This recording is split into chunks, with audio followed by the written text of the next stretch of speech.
Welcome to our weekly gathering we call Moral Side of the News. I'm John Blim with the WHAS Crusade for Children. With me is a distinguished panel, Rabbi Emerita Gaylia Rooks, the Temple, Reverend Salem McClain, retired Christian Church Disciples of Christ, and Father John Stoltz, St. Aloysius Catholic Church. Welcome, panel. Our first topic, each of us has our own way of budgeting. The U.S. government is in a league of its own. Treasury Secretary Janet Yellen warns Congress that if it does not increase the debt limit, there will be severe hardship on American families and harm to our global position. So turning to our panel, let's hear your thoughts on the risk of the U.S. being unable to pay its debt for the first time in history. I look at it as a problem of governance in the long term. And that in the short term, we must address this issue and lengthen however it is so that we do not go into default. Our debt limit ceiling, to raise it so that we don't go into default. But I think it's an issue of governance over the long term, because this isn't the only time that we're dealing with this issue. We deal with it periodically. And this is not only something that happens in fact, it's also something that happens in perception. And it's just to think that what do the American people think when we have the possibility in each of these times of going into default? That brings about I think a big stress on us, and basically a sign that those that we elect need to do the hard work and discipline of balancing our budget in the right way, of coming to some good fiduciary policy, and to do that work. And it is hard work. I also think that it's in a responsibility of the American people to not put their elected officials into these very far camps where they can't dialogue with each other. Part of it, I think, a role of American people is to say to their elected officials, you need to talk with others, including those on the other side. We don't do that. We push ours only to the partisan. And there's nothing wrong with partisanship, but you can't do it to the place where they can't talk with each other and they can't govern. And so I see that as an issue. Yeah, partisanship, which is just unbelievable in the current times in which we live. Maybe we have different priorities, different values, but theoretically we're all here, and especially Congress is there, our elected officials, to represent us and what is best for each state and for our country as a whole. And clearly, this is not what's best for our country as a whole. We have to be able to, as Father John said, be able to work together. There are some things that theoretically we all agree on, and one of them is the leadership role that America holds in the world. If we make no mistake about it, I'm not an economist by any means. I don't even understand how China owns our debt, and let's not even go there. But all Americans would suffer if we don't come up with an answer to this. And not just only Americans. It would put the entire world economy in a tailspin. If people weren't willing to, go against the dollar as their regulating point, or not regulating, but, how we view things, and if it weren't a stable economy, it would have ramifications that I'm not sure anyone at this point would understand. So it has to be done, and it should not be done in this way of holding the American people hostage. These negotiations should be made in good faith, and if the Republicans have major issues that they want to see turned into laws, that's why they're in Congress. They need to do the work. They need to take those issues away from the budget and try to present them try to pass them through Congress the way our system works. That's how they would change laws. If they feel that there's too much welfare. I mean, there's such a tiny amount of welfare fraud. They shouldn't defund the IRS. They should give more money to the IRS, because that's where, most of the fraud comes from. And we would make so much more money, even if they didn't raise taxes on the super wealthy, if they could just get them to pay the taxes they already owe. But taking it out on like children and school lunches and SNAP. It's just, I agree with Biden. I don't think he should negotiate with terrorists. And it is an act of terror to threaten to bring down the government over financial issues. Well, it's not over that, over not, will you have to pass this bill or agree to this law before I'll agree to sign on to the budget. It should be a standalone issue. I'm sort of tired of this crisis mentality, because as it seems ever so often, this keeps popping up and we have to deal with it all over again. And it seems to me that our elected officials, because they are elected and this is what they're sent to do, this is their job, should sit down like adults and figure this out. We can't do it. We don't have the power to do it.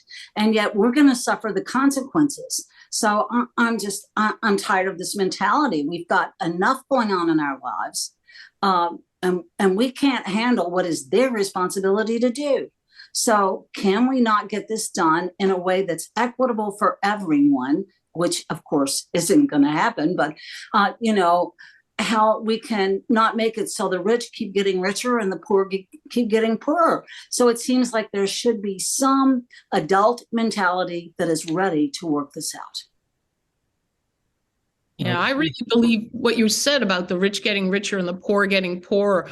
I mean, I am such a believer in the middle class as one of the things that really makes America, historically, has made America so great.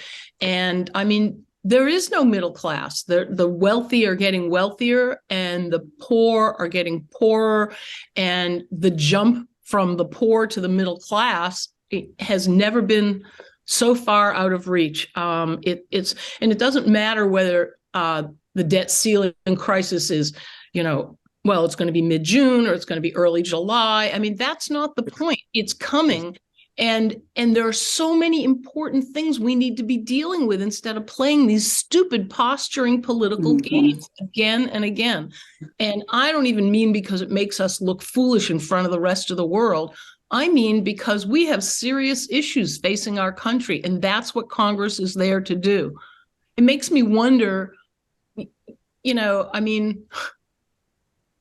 said earlier about getting the laws to pass Congress, of whatever law it is that they have, that they're using as leverage.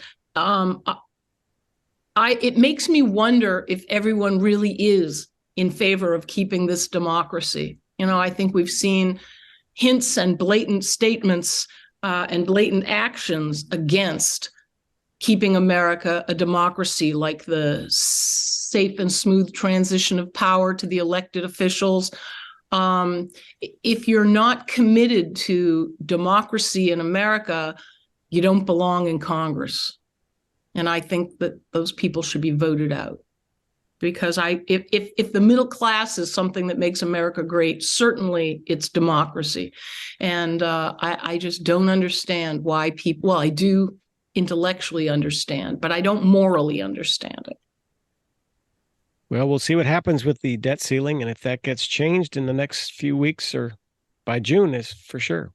Second topic on our program, Moral Side of the News. The man who helped build artificial intelligence is warning us about its danger. Jeffrey Hinton has left his position at Google and says, quote, "I've come to the conclusion that the kind of intelligence we're developing is very different from the intelligence we have. We're biological systems, and these are digital systems." So, panelists, lots of talk in the news lately about this. What do you have to say about AI? I don't know if you remember 1968 and a movie that came out 2001, A Space Odyssey, and HAL. Do you remember HAL? And how we thought, oh, how far-fetched is that? That's never going to happen. And now it's here. And I think that sometimes when we have that kind of genius insight to have this kind of creativity, there's always the opposite end of the spectrum. What can be done potentially for the good can also be done potentially for evil.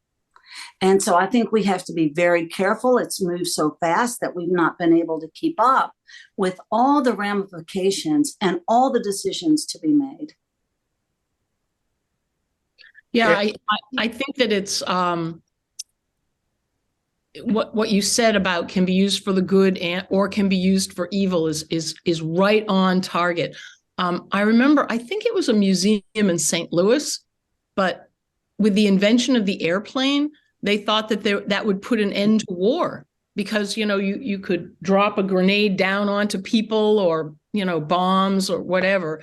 And I mean, they literally thought that would put an end to war. But anything that we make for peace can be turned and used for war, things that can be used, research that's been done for healing and helping people has been turned to be weaponized. And I'll go you even earlier than 1980, than 68. 68. Right. And go back to Isaac Asimov, in the rules of robotics. I think with AI, it's getting way ahead of us. And what I find most fascinating, I'm a huge science fiction fan. So having said that, AI is something I've thought about a lot and the morality of it. But one thing I never thought about until just a few years ago, with the rise of the internet and computers that are able to read everything ever written. I don't know if everybody's seen the research of, when AIs start mining information in the written word, everything that's been written, they become incredibly racist and misogynistic and negative, anti, I mean, we need to work on the morality of the collective, I don't know if it's consciousness, the collective mind. I mean, AIs share information. It's almost like a hive mentality that, as soon as one learns something, then they're all connected and they can all learn. And we need to teach them, like we need to do a better job teaching our own people, and everyone, every nation in this world needs to focus more on teaching values and morals and compassion and righteousness to make sure that when AIs are reading hate speech online, which, a lot of people who are, let's just say, very prejudiced and hurtful and hateful, they spend a lot more time writing about that than people who are kind and love their neighbor and try to be respectful. They don't spend their time writing, these huge diatribes about how wonderful human beings are or whatever. So I think that we really do need to make an intentional effort at teaching, because, AIs, I mean, obviously they can be taught, and this deep learning that is being used for the setting up neural networks absolutely has to put more emphasis on, I don't know what you want to call it. I mean, if it's not seeing the divine in every human being, it's at least seeing the value and the worth of every single living being. Wow. Yeah. And I don't have that much experience with AI. I've read only bits and pieces because it's been in the news. I've seen a little bit about it. My own conscious awareness is that, that the essays could be artificially written by this. And that's about the extent that I know about it. But my guess, Gaylia, my own guess around it would be similar to your conclusion, probably yours as well, Sally. And that is that I'm guessing an ethic has already been developed, and moral and ethical professionals are beginning to look at this situation and really do need to do that. And then I think we need some public ethical statements about this, because this has become a very powerful technology as I see it. And what we've read about it is that a technology that can be for good and also for evil. And we need not only just ethical statements, so not just in the realm of the academic, but ethical statements that are agreed upon by universities, by institutes that develop technology, by even nations or other kinds of civic peoples, and where they're agreed on to prevent us from that. That may be already happening. But I think of that as that ethic being so necessary, so that we don't have a sense that this is technology that's just as unguarded and it's developing and there's no control over it. When actually we can have some control over it with good ethical principles, some control anyway. So you're saying that we need almost a set of laws. Laws and agreements, and that's true for other kinds of ethical things too. Right. That's already been done, and so I'm sure with genetic research and other things like that, there are ethical principles that are not only made, developed, thought of, but also applied and agreed upon application, and so that to prevent us from a dangerous situation, nuclear events and things like that. Go ahead. This is so not new. I mean, Isaac Asimov, I think the first one was called I, Robot, and it's been made into a movie and whatever. He has the robotic, it's like a code of laws. And I'm not saying we use those, because I think those are very outdated, but he wrote them a long time ago. But everything, is fire good or evil? When we use it to cook our food and heat our homes and things like that, fire is very good. When we use it for nuclear destruction, fire is very bad. Things are not intrinsically good or evil. It's how they're used. The fear with robots and AI is that it will come to the point, and this is not what they're talking about, or some people are, but it's not really, certainly not here at this point.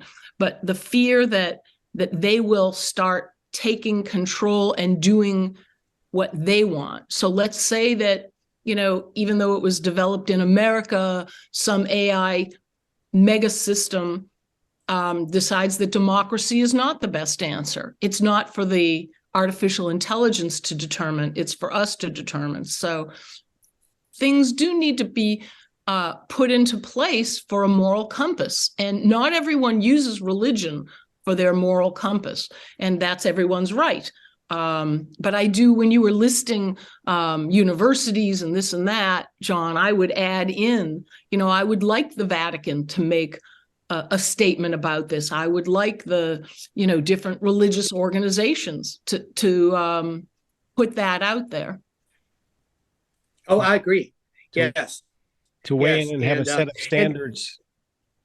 A set of standards. And I agree, it's a complex situation. That's why you need some real dialogue and development, because, as Gaylia said, it's not all bad and then not all good, but it has something that's good that has this capacity for making evil decisions or having evil effects that we don't want.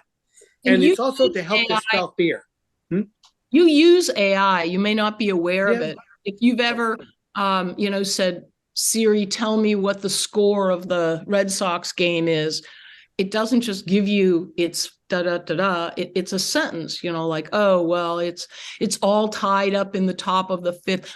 And that's all AI generated and all kinds of things that people don't think about. But we are using AI now. Or you text it fills in the word for you, the next word. Predictive text. How does it know? And Jewish. Not always correctly either. Yeah, my phone knows a whole bunch of Hebrew and Yiddish expression, words for the prayer for healing is the Mi Sheberach, and if I type in capital M-I, Sheberach pops up as the next word. So it's learning about you as you learn about it. I have a Jewish phone. Oh, we will find out more about that in the years to come. And this will be a topic, I'm sure, quite often on our program. We've got about 9 minutes left. Let's turn to another topic on Moral Side of the News. Widespread loneliness in the U.S. poses health risks as deadly as smoking up to 15 cigarettes a day, costing the health industry billions of dollars each year. That's according to the U.S. Surgeon General, Dr. Vivek Murth. He said that this week. Panel, let's hear your thoughts about loneliness, people since COVID, and your suggestions how people can cope with it better.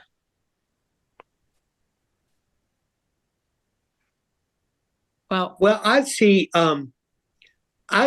friendship as a topic appropriately to be talked about in church, and that to encourage people to live a good life, developing friendships, developing this with one another is something good for us, and I think something that God wants us to do. And so I think it's important for churches to have this sense of community being important, that people can come in and as a place of hospitality to feel welcome, and to encourage people to invest in community, to be part of that. A temptation too much is maybe to be with our electronic devices, which is in some ways we're connecting with other people, but it's in kind of in an artificial and distant manner. It's not the same thing. And I think that there's this human desire to be with another person, and that is important to do. And I also think to think about ourselves as having a responsibility to invest and to give in our community, to participate, to vote. I think of loneliness as also associated with another word, isolation. That is, and where we self-isolate ourselves from the rest of community. But it's important actually to civically participate, to give our vote, to write, to do all of those things. And just as I don't mean this to be a segue, but it connects with it of in another month, the Crusade for Children. And I think of that as part of a Louisville experience of people giving for the sake of someone who's a stranger who will benefit. Gaylia, say more. Well, that's true. Kentuckiana, not Louisville. You're right, Gaylia. That's right. A much larger capacity. And I do it. Growing up in Louisville, I've got that on my mind. And you're right. You're very right. So this larger region of participating in a community and giving to the benefit of others. And we really do need to do those kinds of things, and not to isolate and also to find ways to get out of the loneliness. I really do think our churches have a role in helping with that. I used to walk back behind the other neighborhood, and it was a creek, and you would walk along. It's a trail, actually. And I would think if I were a child, I would have been outside at that creek, playing either in the creek or with friends or with somebody else. When I walk that path, there are almost no children. No children are coming out to play. And that really bothers me, because if they're not outside to play, they're inside their homes, they're in more isolation. And I think it has to start young. I think you have to start with the child and get the child out of the house or involved in sports activities or involved in things that their school is in and the community is in. And I think we're missing a gap. We have not encouraged our children to do those kinds of things. Lots of people haven't, and they're just staying inside, and it's filtering up as they grow older, so that they really don't know how to be in relationship. Well, at least they're in school during the day, most children, unless they're homeschooled. Yeah. The Surgeon General report, I read this a couple of days ago when it first came out. My son actually sent it to me. And I think it said that among adults, about 50% of all adults report feelings of loneliness. And at first I thought, and I'm sure a lot of people would think, well, I mean, the pandemic really, really has taken its toll. But this study is 10 years old. So the majority of it started before the pandemic. And I mean, there's no question that it's gotten worse, and we understand why, but this was already a major, major issue. And it leads to mental health issues, a lot more depression, a lot more anxiety, a lot more panic attacks being reported. And, you know, John, you're absolutely right. Our religious organizations, I mean, fewer and fewer people are participating in America in organized religion. And that has all kinds of negatives. And one of them is, you know, if you're not going to Sabbath services or Bible study, adult ed, singing in the choir, whatever it is, social action projects it doesn't have to be done through a religious organization, but that is one of the great benefits of having it. I mean, if you're in a bowling league or a mahjong team or whatever it is, you're getting out and being with people. And people need people.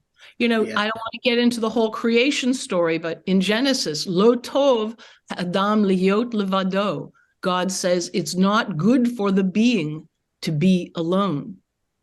And it's not good. It's not good for our mental health, and we know that.